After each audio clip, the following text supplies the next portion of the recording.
Can you do me a favor? Can you look in the camera and say like, comment, and subscribe? Like, comment. Like, comment, and subscribe to my channel. So to my grandson's channel. Say like, comment, and subscribe to my grandson's channel. Like, comment, and subscribe to my grandson's channel. You heard it. All right. Thank you very much. Okay, so today I have my hardest get yet. For those of you who don't know, this is my wife, Allie Tropea. And for those of you who do know her, you know that she does not like the spotlight to be on her. So this took a lot of convincing, but I'm thrilled to have you on. Thank you for doing this. I appreciate it. You're welcome. Before I start, can I turn it over to you to tell us a little bit about yourself and your background?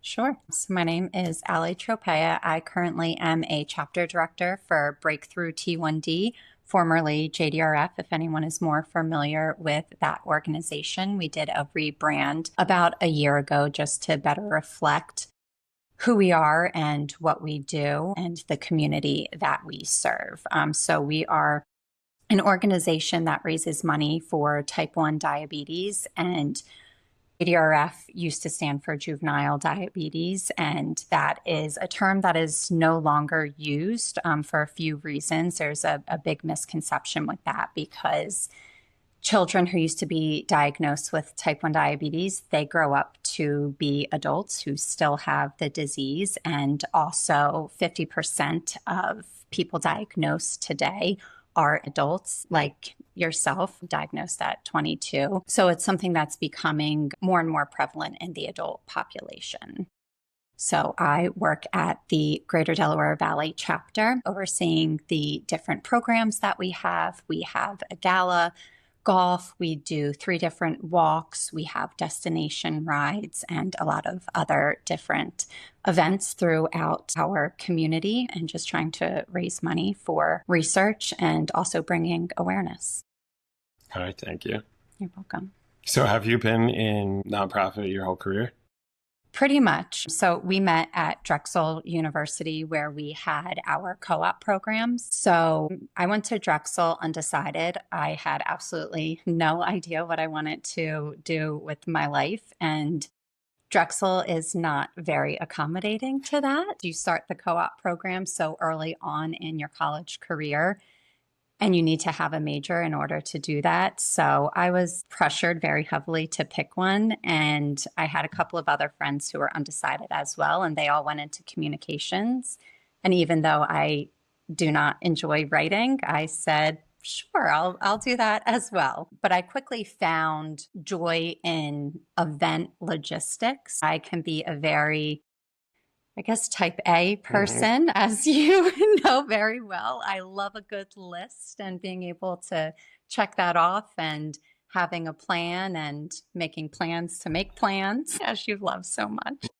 Events just always appealed to me because there are so many different aspects that go into it and all the intricacies and little details leading up to a really big, wonderful event, and knowing everything that went on behind the scenes to make that event so wonderful. And so many times people have no idea, even when we were planning our wedding, all of those little things that people don't notice. But if you don't do those little things right, then they will be noticed during that event. So I really love being able to make sure it all comes together in a great way. So we had our first co-op, and I was not getting interviews for any of the event production companies. And on the 3rd round, I found a job posting at the National Kidney Foundation, and it talked a little bit about some of the events that they were doing. So I thought this would be a great way to just get in to get some of that experience. And I quickly really loved the idea of working at a nonprofit. I do not like blood, so I know I could never go into the medical field to be able to give back, but always loved the idea of being able to help people. So I thought this was a way that I'd be able to do it and marry my love for logistics and event planning with doing something good. So I had a great experience there.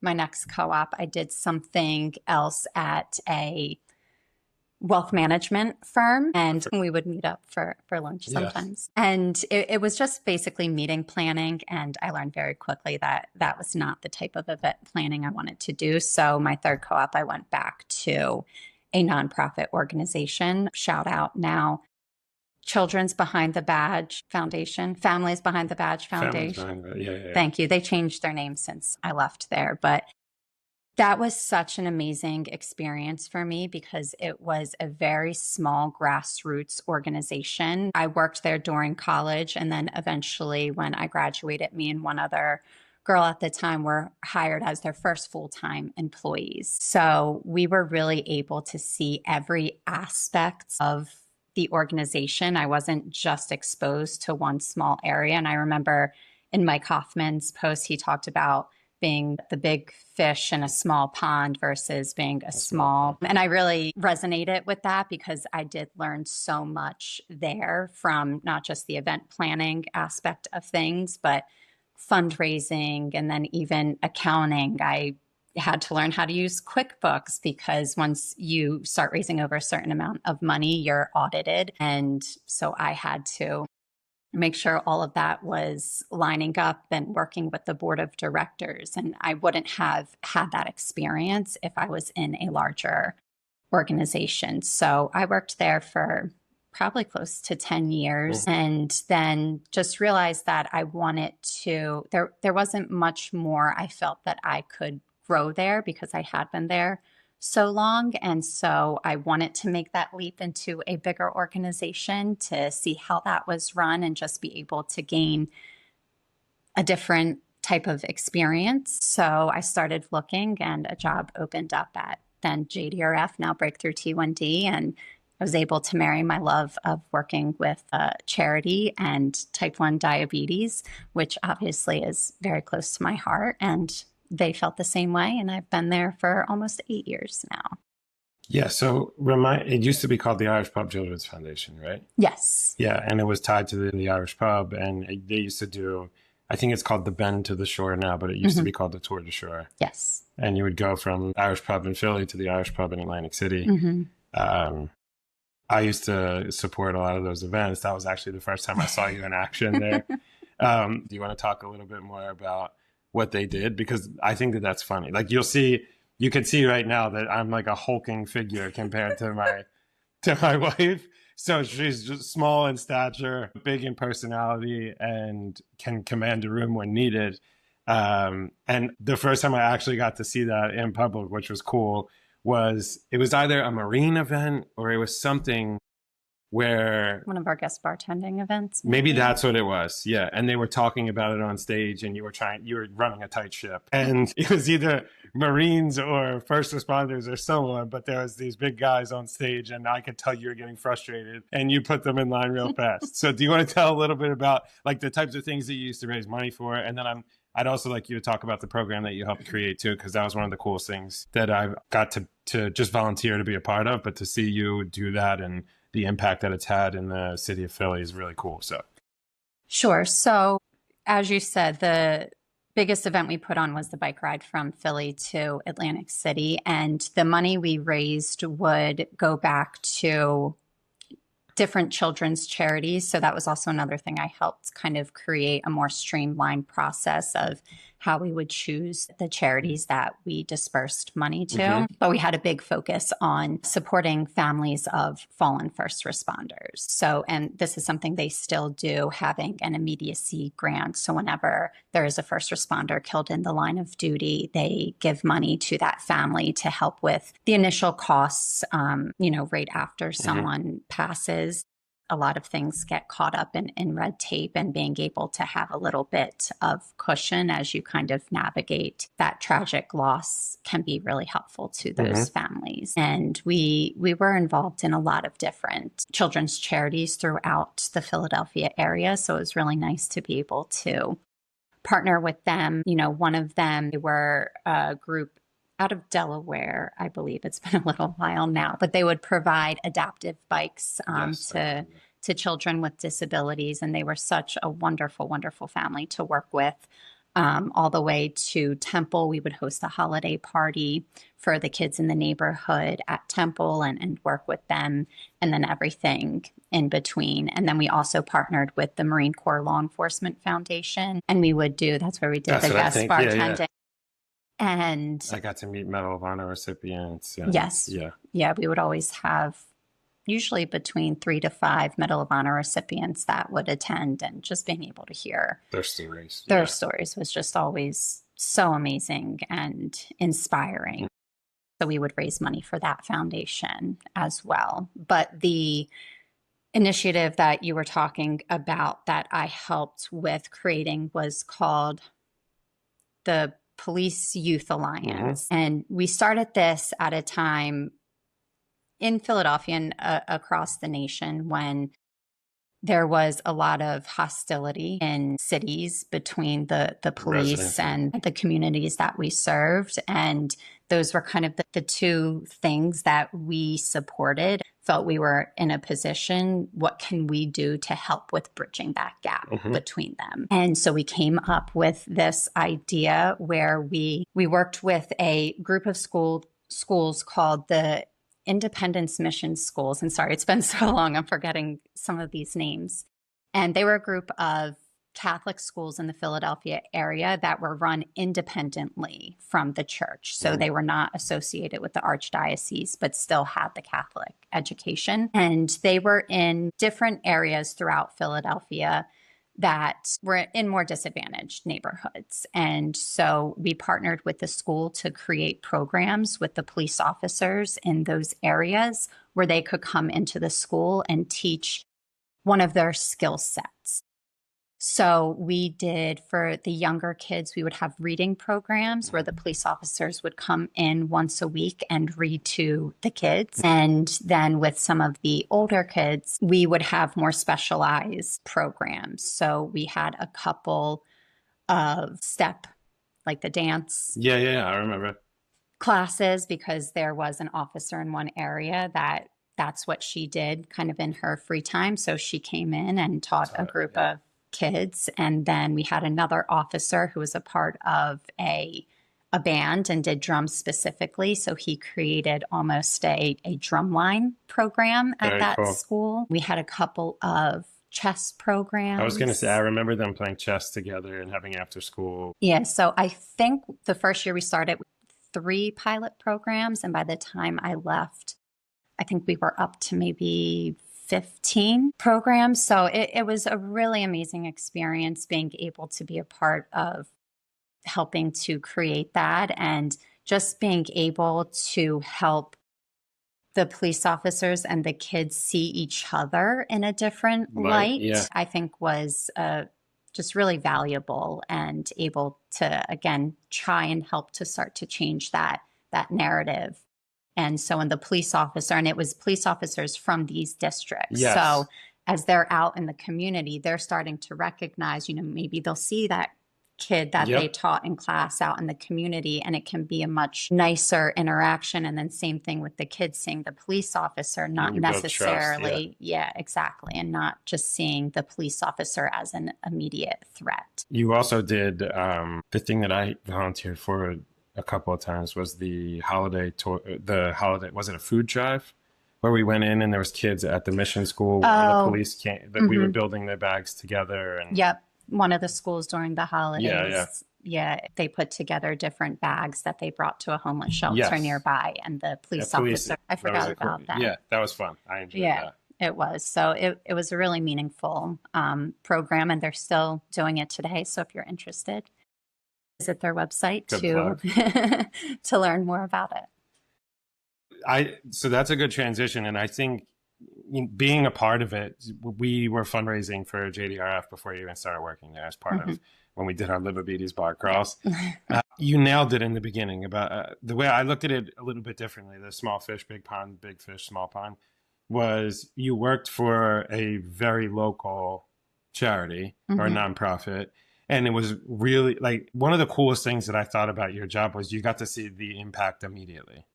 So you got to be a part of developing something, and then you got to be there to actually see the impact it made. And you worked there for so long. You yourself made a significant impact there. You helped to grow that foundation significantly, and it's thriving and continuing to grow. I know we still support it. And that's really cool. But I think at a certain point, it wasn't necessarily about the foundation growing, but it was more about you having the opportunity to move to to learn more about, okay, this is a hyper local foundation. Now moving into a national, and in this case, international foundation, when you move to JDRF, now Breakthrough T1D. So can you touch a little bit? What do you think? I mean, I know you work at the chapter level, Yeah. so you still kind of have that view. But I know that you're now part of, you get to attend the national conferences and being in a leadership role. Do you see, is it much different for you being in a much larger foundation versus your time in a smaller foundation?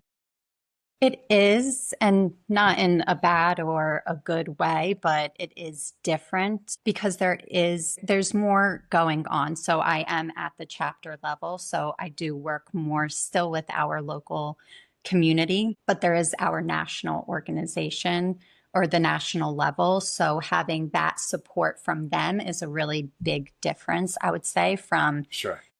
being at the small organization where I was the one creating, implementing, I was doing Yeah. it all. Whereas now we have our national partners. So there's some more expertise that can be given. We can work with our chapters across the country to say, hey, we're really struggling here. I see you're successful. What are you doing? How can we learn from Sure. you? And vice versa.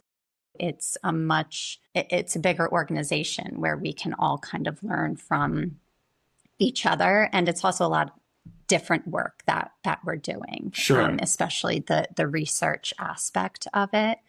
So it's been really fun and interesting getting to see how such a large nonprofit works. Mhm. And then from a career opportunity, all the different paths that I could take, being at the chapter level. I mean, I'm still learning so much in my role, but knowing that there are next steps that I'll be able to take, whether it's still within the chapter, eventually becoming an executive director, all the way up to moving into one of our national positions, whether it's in the corporate department, leadership giving, or one of our specific program areas, signature events, peer-to-peer fundraising. So there's a lot of different career paths, and I have no idea which one I will go on. Kind of taking those little baby steps to figure out which part of the nonprofit speaks to me and where I can use my skill sets the best. Are you still overseeing signature events, or has that changed? And when I say change, just this is very, very recently. Very, very recently. I was just overseeing our signature events, which was gala and golf, and working with one of my colleagues on corporate partnerships. And now that's expanded. And now it's expanded to signature events, and also working with our peer-to-peer teams. So Okay. our walks, we have 3 of them, one in Philadelphia, one in South Jersey, and one in Delaware. So if anyone is interested in learning more about them, please message me. As well as our ride program. Are there things that would surprise people about your role and what you do? Probably. Yeah, I have one in mind, but I'm curious what you think. Okay, I'll be curious Okay. what you have to say. I think one of the things that would surprise people most about my role is I'm basically a salesperson. That's exactly what I was going to say. Okay. And you may not realize that unless you are very involved with a nonprofit or hear me Mhm. talk a lot about it, because one of the biggest parts of my job is to fundraise, and we have hefty goals that we need to meet. Our gala this year, our goal is 1.625. Last year, we raised a little over 1.4. So we have some growth that we Mhm. need to do this year. And, Matt Messina, his episode, he talked about salespeople, and you usually kind of think of that used car salesman who's really pushy. But for me, I'm not selling a product or a service. I am selling an idea of hope for the families, for the individuals who are living with type 1, that we are the organization who is going to find the cures. And in the meantime, continue to make your lives better and easier, and why you should be donating your money to us. There's 1,000,001 nonprofits out there, and they all have such amazing causes and missions. And it's the disposable income that people use to support nonprofits. And so I need to help make a good case of why you should give your hard-earned money to our organization. I think you just did a good one. So what's your favorite part about the job? I have two. Okay. I said in the beginning that I love logistics and the planning, and that is absolutely a part of this. We're having conversations now about things that are going to be happening a year from now, 2 years, 3 years. So I love that strategic aspect of being able to think about something now. Hey, we want this program to grow over 3 years, 5 years. Okay, what do we need to do now to start making that? Yeah. And we have such amazing leadership, in my opinion, that's helping us to think differently so that way we can continue to grow and ultimately be put out of a job. That's kind of the going joke right now, that one day we all hope to not be working here anymore. And the second part are the people and the families that I get to work with and get to meet. I know we did a run in Disney several years ago now for Breakthrough T1D, and the stories that we got to hear, I know it was really touching for you being able to hear that. And for me, I kind of live it on a daily basis when there's someone who's newly diagnosed and they come to our organization, looking for a community, and we can help provide that to them. And so it's really meaningful knowing that we're helping to make a difference for someone whose world was just turned upside down. What was the thing that you asked me to be a part of at Gala, the time I volunteered, where when you stood up with everyone, our Fund a Cure. Fund a Cure. Hearing the children, I think, are the most inspiring people. It blows my mind. I always said that when I was diagnosed, I was 22, but I was like a child in my mind. And I said it just forced me to grow up sooner than I wanted to. I was 22, though. I mean, I saw kids who are diagnosed when they're like 6. I know it's even younger, but you can have a conversation with children when they're 6, and to hear the way they talk about it and the way they deal with it, and how some of these children make this an opportunity to fundraise and to do more. That part is so inspiring, and it's so cool to see that in real time. So I completely agree.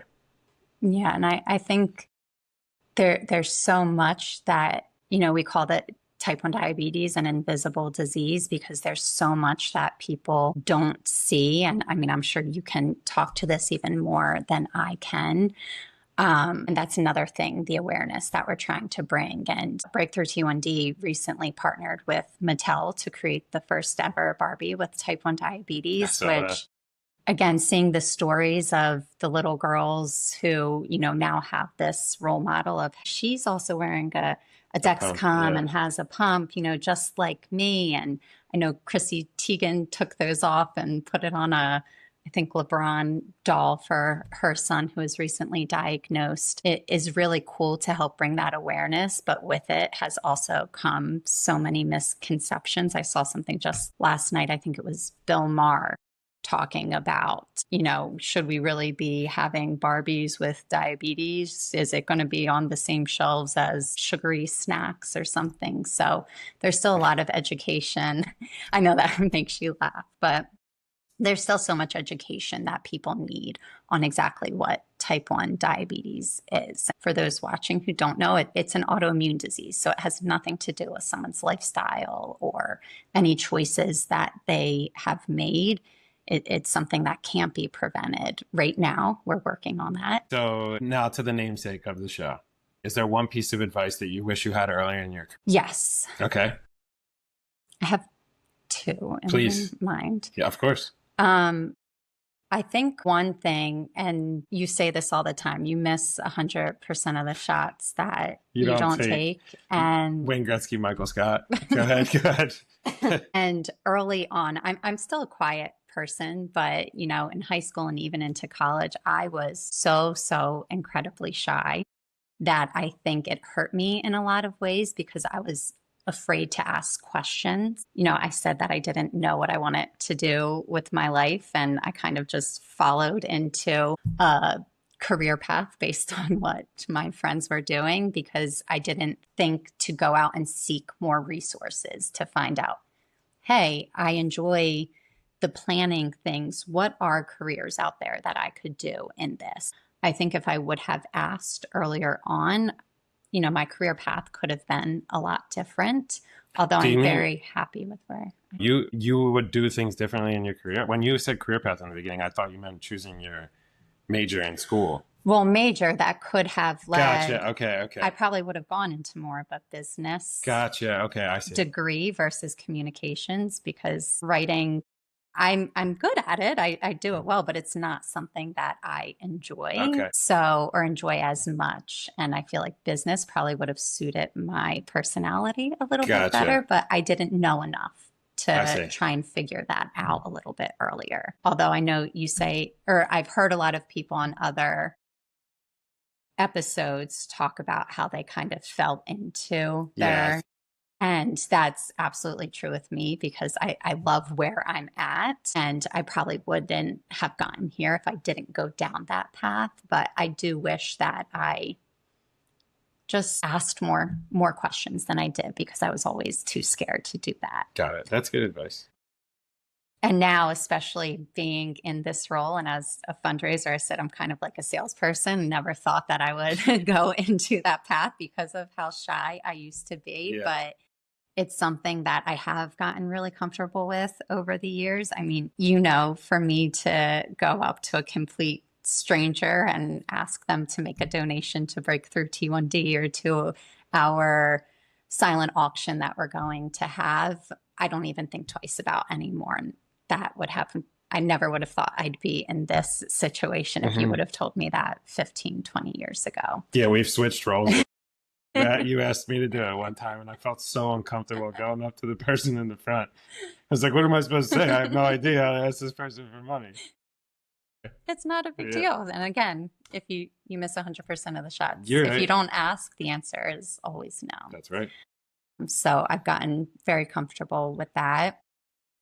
And then I think another piece of advice I have, and this is something that you have really helped me with, because I am, even though I wouldn't say I'm shy anymore, I am still a more quiet, reserved person, and I don't like conflict. I have a really difficult time with conflict. So in the past, I've always tended to just turn away from it and not address things. And when you don't address things, they become a bigger issue. So I think learning how to do that is definitely something I wish I had earlier on, because if either there's a misunderstanding between whether it's you and a coworker or a volunteer or something, if you don't address it in that moment, it can turn into something bigger.